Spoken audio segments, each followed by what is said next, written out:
I've got a mind-blowing fact about the book of Genesis you won't want to miss. Did you know that Genesis isn't just the first book of the Bible, but a cornerstone of human history? It sets the stage for major themes like creation, sin, and redemption. Traditionally, it's attributed to Moses, but modern scholarship presents diverse views on its authorship. Some say it's a compilation of multiple sources. In the documentary segment, we'll dive into these intriguing theories. We'll explore who really wrote Genesis and when it was composed. Genesis doesn't just tell the story of the world's beginnings. It also offers timeless lessons on human nature and faith. Want to uncover more biblical mysteries? Hit that subscribe button for future episodes. Hello, welcome back to Quest for Christ Network. Here is a comprehensive outline for this episode based on the book of Genesis. Episode 1, Exploring the Book of Genesis. These are opening remarks. I, Zara Truth, will introduce you the book of Genesis, highlighting its significance as the first book of the Bible. I will, as I am doing now, will provide an overview of the episode's content. We will then proceed to the documentary segment, which is Part 1, Authorship and Historical Background. We will cover this section with a short video clip of my presentation discussing traditional attribution to Moses, modern scholarly debates. The clip will also examine the historical context, ancient Near Eastern cultures, the patriarchal period. Part 2, Thematic Framework. Trishway, who is at our remote studios today, will delve into the book of Genesis thematic structure. Creation and the nature of God, the human condition, sin, redemption, and covenant. Faith, obedience, and promise. Part 3, Key Stories and Characters. Bolly Life will highlight pivotal stories and figures. Creation Genesis 1 verse 2, The Fall Genesis 3. Noah's Ark Genesis 6 verse 9. Abraham's Call and Covenant Genesis 12, 15, 17. Discussion segment. I will facilitate a discussion on the practical application of Genesis. How the creation narrative informs our understanding of God and humanity. Lessons from the lives of Abraham, Isaac, and Jacob. The significance of covenant and promise in our relationship with God. I will also give closing remarks by summarizing key takeaways from the episode, encouraging viewers to reflect on the relevance of Genesis to their lives. I will also provide a sneak preview of the next episode. We have included in the description section additional resources. A study guide in the form of a link to a PDF download. We will now switch to my presentation, and thereafter Trishway in our remote newsroom will continue to the next section. The Book of Genesis, the first book of the Hebrew Bible and Christian Old Testament, has been a cornerstone of faith and scholarship for centuries. Its stories, themes, and characters have shaped Western culture, influencing art, literature, and philosophy. My presentation explores the authorship and historical background of Genesis, providing insight into its traditional attribution, modern scholarly debates, and ancient cultural context. For centuries, Genesis has been attributed to Moses, who lived around 1400 BCE. This attribution is based on biblical references. The Bible itself attributes the authorship of Genesis to Moses. Exodus 17:14, 24-4, Deuteronomy 31-9. Jewish tradition. The Talmud and other Jewish texts affirm Moses' authorship. Early Christian writers like Origen and Eusebius supported Moses' authorship. Modern scholarship has challenged the traditional attribution, proposing multiple authors. Some scholars suggest Genesis is a compilation of oral traditions, edited and written down over time. Later revisions. Others propose that Genesis underwent revisions and editing during the Babylonian exile 586-539 BC. Redaction criticism. This approach analyzes the final form of the text, considering the editor's intentions. Historical context. Ancient Near Eastern culture. As Genesis emerges from the ancient Near Eastern cultural context, characterized by polytheism. Multiple gods and goddesses were worshipped. Mythological narratives. Ancient cultures used myths to explain creation and the cosmos. Patriarchal societies. Family and tribal relationships shaped social structures. The patriarchal Genesis is set in the patriarchal period, approximately 2000 to 1500 BC. Key features include nomadic lifestyles. Abraham, Isaac, and Jacob were pastoral nomads. Tribal relationships. Family ties and alliances define social dynamics. Cultural exchange. Interaction with other cultures influenced Israelite identity. Key figures and events: Abraham, father of the Israelites, recipient of God's covenant. Moses, traditional author of Genesis, leader of the Israelites. The Exodus, Israel's deliverance from Egypt, shaping their identity. Conclusion: As the authorship and historical background of Genesis provides valuable context for interpreting its themes and stories. While traditional attribution to Moses remains, modern scholarly debates highlight the complexity of the text's composition. The ancient Near Eastern cultural context and patriarchal period inform our understanding of Genesis' significance. Welcome to our exploration of the Book of Genesis. In this segment, we'll delve into the thematic framework of Genesis, uncovering its rich tapestry of ideas and concepts. Theme 1: Creation and the nature of God. Genesis 1 verse 2 presents God as sovereign creator, wisdom, order, and loving provider. This theme highlights God's transcendence, immanence, and benevolence. God speaks and creation obeys. God establishes order amidst chaos and creates humanity in His image. Theme 2: The human condition, sin, redemption, and covenant. Genesis 3 verse 11 explores humanity's sin and rebellion, consequences, and redemption. The covenant theme emerges in Noah's Ark and Abraham's call. Humanity's frailty and free will led to sin, but God's promise of redemption offers hope. Theme 3: Faith, obedience, and promise. Genesis highlights exemplary figures demonstrating faith, obedience, and promise. Abraham's sacrifice and Joseph's forgiveness showcase mercy and promise. Faith, obedience, and promise characterize humanity's response to God's initiative. Genesis' thematic framework provides a rich foundation for understanding the biblical narrative. Creation reveals God's nature, while the human condition exposes our frailty and hope. Key takeaways: God's sovereignty, wisdom, and love shape creation.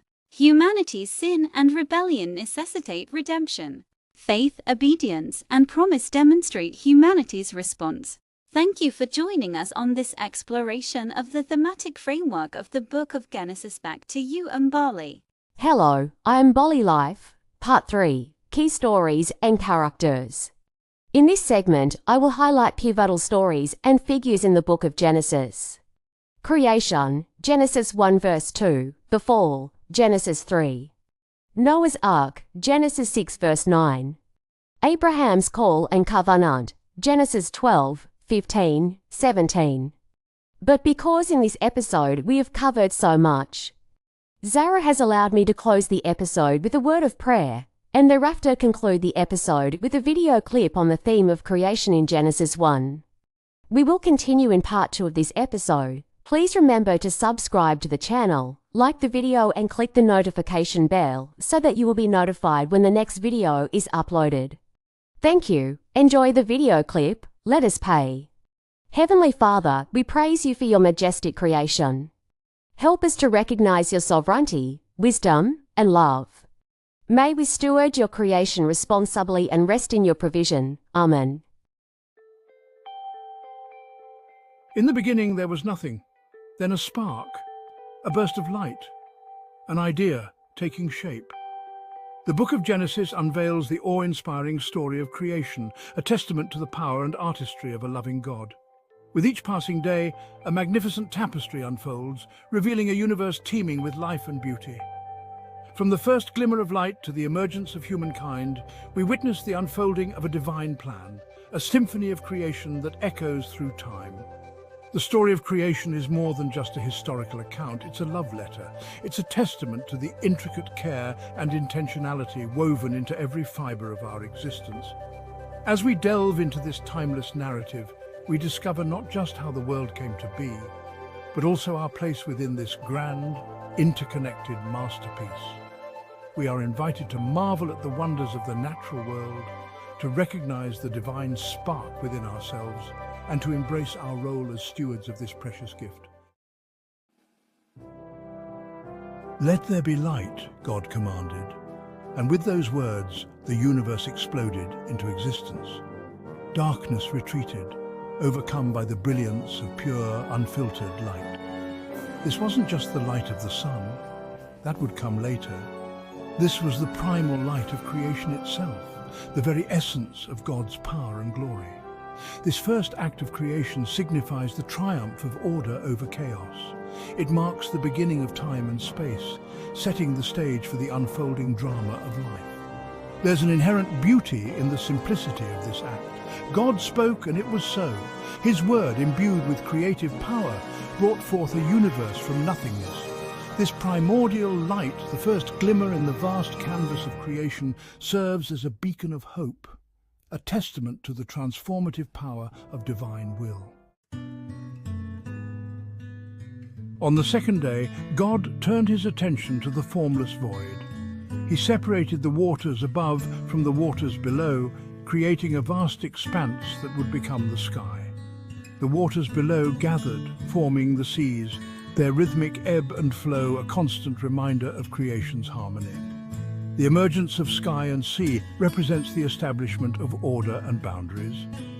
Just as an artist sections a canvas, God defined the realms of heaven and earth, each with its own unique beauty and purpose. The interplay of light and shadow upon the water's surface, the vastness of the sky above, all point to the artistry of the Creator. We see the emergence of balance, the delicate equilibrium that sustains life. Section 4. Life springs forth, a tapestry of green. The third day witnessed an explosion of life. God spoke, and the land emerged from beneath the waters, its surface adorned with lush vegetation. Trees reached for the sky, their branches laden with fruit. Flowers unfurled their petals, painting the landscape with vibrant hues. The creation of plant life marks a pivotal moment. It's a testament to God's boundless creativity and his deep love for the world he was shaping. Each leaf, each flower, each towering tree is a testament to the intricate beauty of design. From the smallest seed to the tallest redwood, life thrives, sustained by the earth, water, and sunlight. This day serves as a reminder of the interconnectedness of all living things. Section 5. Celestial Clocks and Winged Wonders. On the fourth day, God set his sights on the heavens. He created the sun, moon, and stars, not just as celestial bodies, but as celestial timekeepers. The sun marked the day, a source of warmth and light. The moon, a gentle beacon in the night sky, governed the tides, and the stars, scattered like diamonds across the cosmos, served as navigational guides. With the creation of celestial bodies, we see the establishment of order and rhythm. Days transitioned into nights, creating a natural cycle that would govern life on Earth. The vastness of space, adorned with countless stars, serves as a constant reminder of the Creator's power and majesty. It's a humbling thought to consider that our own sun, the lifeblood of our planet, is but one star among billions. The skies were no longer empty. God filled them with creatures of the air. Birds soared through the heavens, their songs adding another layer to the symphony of creation. From the tiniest hummingbird to the majestic eagle, each bird, with its unique beauty and song, enriched the world in its own way. Section 6. In Our Image, Stewards of a Sacred Gift. The fifth day brought forth life in abundance within the oceans. Creatures of every size and shape swam through the depths. Fish shimmered beneath the surface, their scales catching the sunlight. Whales breached the surface, their massive forms a testament to the power of nature. On the sixth day, God populated the land with animals. Creatures of all shapes and sizes roamed the earth, each perfectly adapted to its environment. The air buzzed with the sound of insects, while larger animals grazed in the meadows and hunted in the forests. Then came the crowning glory of creation, humankind. Created in the image of God, humans were given dominion over all other living creatures. This dominion, however, came with a profound responsibility to care for and protect the natural world. We were not meant to rule as tyrants, but as stewards, entrusted with the well-being of God's creation. Section 7. The seventh day, a symphony of rest. After 6 days of tireless creation, God rested. He blessed the seventh day and made it holy, a sanctuary of rest and reflection. The Sabbath, as it came to be known, was not merely a day to recuperate from labor, but a time to connect with the Creator and appreciate the beauty of His handiwork. The Sabbath reminds us that we are not machines. We are beings created in the image of a God who values rest and renewal.